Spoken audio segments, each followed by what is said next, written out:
Morning. എല്ലാവർക്കും രത്നരാജിൻ്റെ പുതിയൊരു വ്ളോഗിലേക്ക് സ്വാഗതം. അപ്പം ഞാനിത് ഇത്തിരി വെളിച്ചെണ്ണ ഒഴിക്കുന്നുണ്ട് കേട്ടോ. എന്താണെന്ന് ഞാൻ പറഞ്ഞുതരാം. കുറച്ച് വെളിച്ചെണ്ണ ഒഴിച്ചിട്ടുണ്ട്. അതേപോലെ തന്നെ നമ്മളിത്തിരി ഒരല്പം നെയ്യ് ഇട്ടു. പിന്നെ നമ്മളിടുന്നത് ഒരു 4-5 ഗ്രാമ്പ് കൊടുത്തിട്ടുണ്ട്, ഒരു ഏലക്കായ, ഇത്തിരി പെരിഞ്ജീരകം, പിന്നെ ഇത്തിരി പട്ട. അതിൽ ഗ്രാമ്പു പിന്നെ പട്ട ഇത് രണ്ടും ഇവിടെ ഉള്ളതാണ് കേട്ടോ. ഇവിടെ ഉണ്ടായതാണ്, ഞാൻ ഉണ്ടാക്കിയതാണ്. അപ്പോൾ ഗ്രാമ്പു ഇത്തവണ ഞാൻ നിങ്ങളെ കാണിക്കാമെന്നൊക്കെ കരുതിയതാണ്. ഗ്രാമ്പു ഉണ്ടാകുന്നത് എങ്ങനെയാണെന്ന് കാണിക്കാമെന്ന് കരുതിയതാണ്. പക്ഷേ ഈ കൊല്ലം ഉണ്ടായില്ല. ഇത് വേനൽക്കാലത്താണ് ഉണ്ടാവണത്. ഈ മാങ്ങയും ചാക്കി ഉണ്ടാവണ കാലത്ത് തന്നെയാണ് ഇതും ഉണ്ടാവുന്നത്. അതിപ്പോൾ മിക്കവാറും എല്ലാ കൊല്ലവും ഉണ്ടാവാറുണ്ടായിരുന്നു. കുറേ ഉണ്ടായിരുന്നു, ഇഷ്ടം പോലെ. ഞാൻ എല്ലാവർക്കും വിധിച്ച് കൊടുത്തു. അതെല്ലാം കൂടി ഞാൻ ഇതിലേക്ക് ഇടുന്നു കേട്ടോ. ഈ സ്പൈസസ് എല്ലാം ഇതിലേക്ക് ഇട്ടു.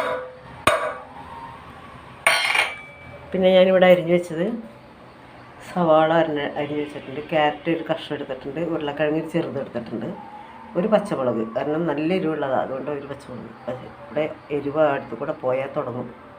എനിക്കിഷ്ടമാണ്, ചേട്ടന് ഇഷ്ടമല്ല, അതുകൊണ്ടാണ്. പിന്നെ ഇതാണ് നമ്മുടെ ഇന്നത്തെ താരം. ഗ്രീൻ പീസ് ഞാൻ തേങ്ങാപ്പാൽ ഒഴിച്ചിട്ടാണ് ഉണ്ടാക്കാൻ പോണത്. ചപ്പാത്തി ഉണ്ട്, ഇന്നലെ ഹാഫ് കുക്ക്ഡ് വാങ്ങിയില്ലേ, അതിൻ്റെ ബാക്കിയുണ്ട്. അപ്പം ആ ചപ്പാത്തിയും കൂടി ചപ്പാത്തിയുടെ കൂടെ കഴിക്കാൻ വേണ്ടിയിട്ടാണ് കേട്ടോ. ഓക്കേ.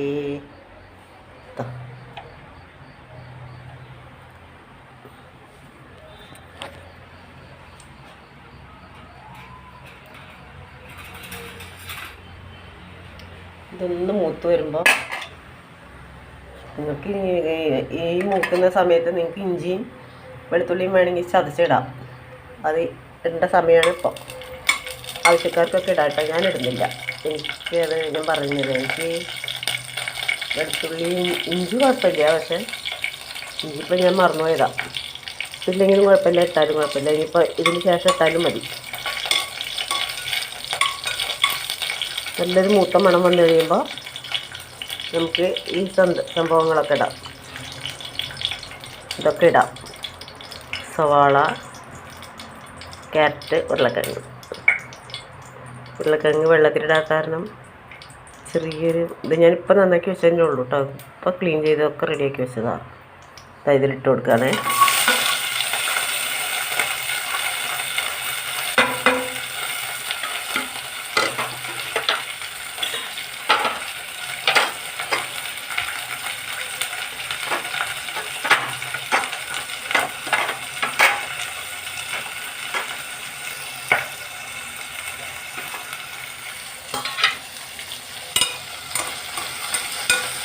ഇത് ഒരുപാട് വഴന്ന് ബ്രൗൺ കളറൊന്നും ആകുമൊന്നും വേണ്ട. ഒന്ന് ജസ്റ്റ് ഒന്ന് വാടി കിട്ടിയാൽ മതി.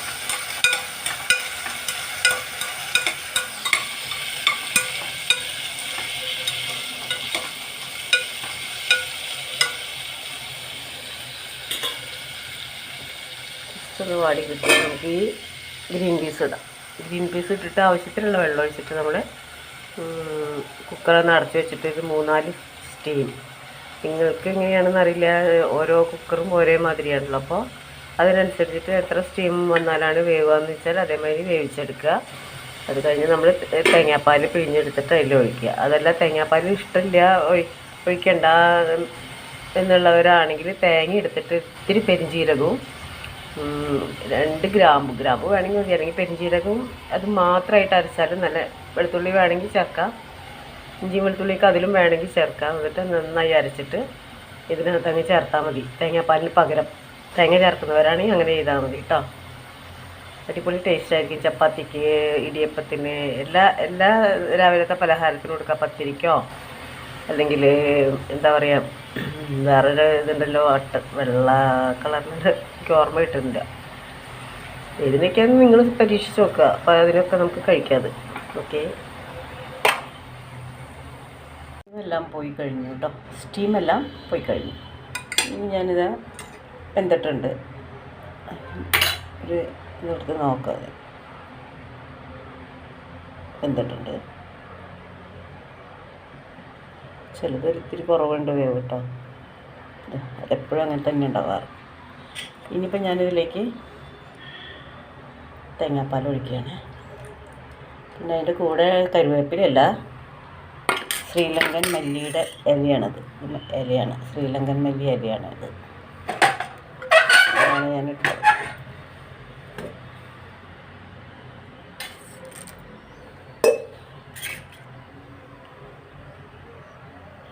പിന്നെ കൊഴുപ്പ് കിട്ടാനാണെങ്കിൽ നിങ്ങൾക്ക് വേണമെങ്കിൽ കുറച്ചെടുത്തിട്ട് മിക്സിയിലിട്ട് ഒന്ന് അരച്ചെടുക്കാം കേട്ടോ. അരച്ചിട്ട് ചേർത്താലും മതി. അപ്പോൾ നല്ല കൊഴുപ്പ് കിട്ടും. ഇതിൻ്റെ തന്നെ കുറച്ചെടുത്തിട്ട് മിക്സിയിലെടുത്തൊന്ന് കറി റെഡി ആയിട്ടുണ്ട് കേട്ടോ.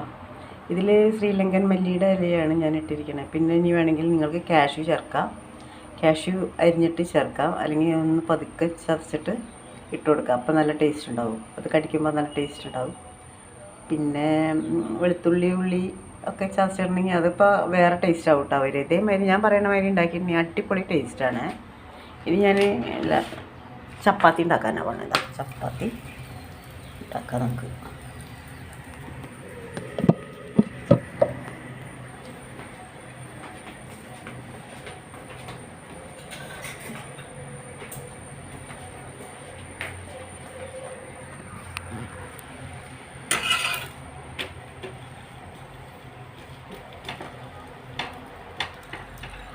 ചപ്പാത്തിയും ഗ്രീൻ പീസിൻ്റെ ഈ കറിയും നല്ല ടേസ്റ്റ് ആയിരിക്കും കേട്ടോ. അടിപൊളി ടേസ്റ്റാണ്. നിങ്ങളിത് ട്രൈ ചെയ്യണേ. ട്രൈ ചെയ്യാതിരിക്കരുത്. ട്രൈ ചെയ്തിട്ട് എനിക്ക് ഫീഡ്ബാക്ക് അറിയിക്കുക. അല്ലെങ്കിൽ സബ്സ്ക്രൈബ് ചെയ്യാൻ മറക്കരുത്. പിന്നെ ബെല്ലൈക്കൺ ഒന്ന് എനേബിൾ ചെയ്തിട്ടുണ്ടെങ്കിൽ ഞാനിടുന്ന അടുത്ത വീഡിയോയുടെ നോട്ടിഫിക്കേഷൻ നിങ്ങൾക്ക് കിട്ടുന്നതാണ്. Okay, thank you so much. Thanks for watching my video.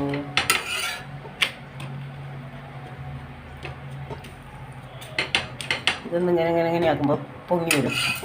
അതിനാണ് ഞാനിങ്ങനെ തട്ടിക്കൊണ്ടിരിക്കുന്നത്. അടുത്തത് പറഞ്ഞ കൂടി ഇടാം.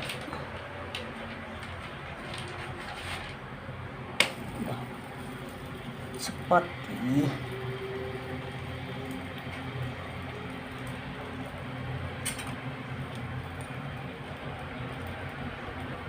ഇതിലിത്തിരി നെയ്യ് സ്പ്രെഡ് ചെയ്യുന്നുണ്ട് കേട്ടോ.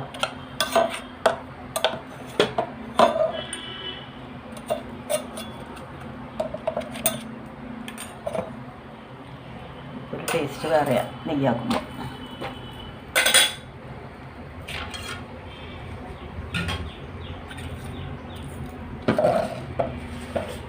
ഫ്ലെയിം ഒന്ന് കുറയ്ക്കട്ടെ ഞാൻ.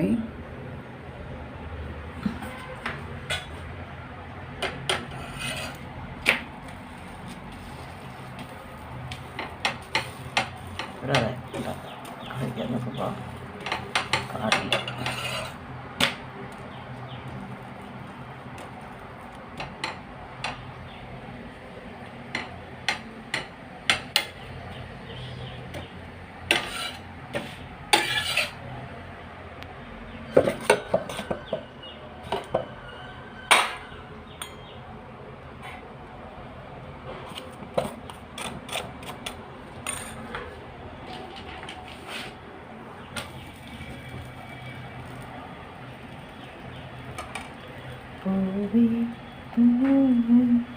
വാസം വരും വാസം പൂങ്കാവനം വായ്പേസിടും പുല്ലാങ്കുഴൽ താനൊരു പൂവിൻമടൻ. ചില ചപ്പാത്തി വാങ്ങിക്കുമ്പോൾ നല്ലോണം അങ്ങനെ പൊങ്ങി വരും, കൊമളച്ചിങ്ങനെ വരും കേട്ടോ. ഇത് അത്ര തോന്നുന്നില്ല. ഇത് എലൈറ്റാണ്. എലൈറ്റിൻ്റെ നല്ലതാവാറുണ്ട്. അതേമാതിരി നമുക്ക് എക്സ്ട്രാ 2 എണ്ണമൊക്കെ ഇട്ട് വയ്ക്കാറുണ്ട്. ഇത് കൃത്യം 10 എണ്ണം എണ്ണി വെച്ചേക്കാണ് ഒരു 10. മറ്റേതൊരു നമ്മുടെ അത് ചെറുതാണ്. അങ്ങനെ അവർ കാശുണ്ടാക്കാൻ പഠിച്ചു. ചെറുതാക്കിയിട്ടും എണ്ണം കുറച്ചിട്ടൊക്കെ. മറ്റേത് 12 എണ്ണം, ചിലവർ 14 എണ്ണം ഒക്കെ വയ്ക്കാറുണ്ട്. ലൈറ്റ് മാത്രമല്ല കേട്ടോ, വേറെയൊക്കെ ഉണ്ട്. Okay, thank you.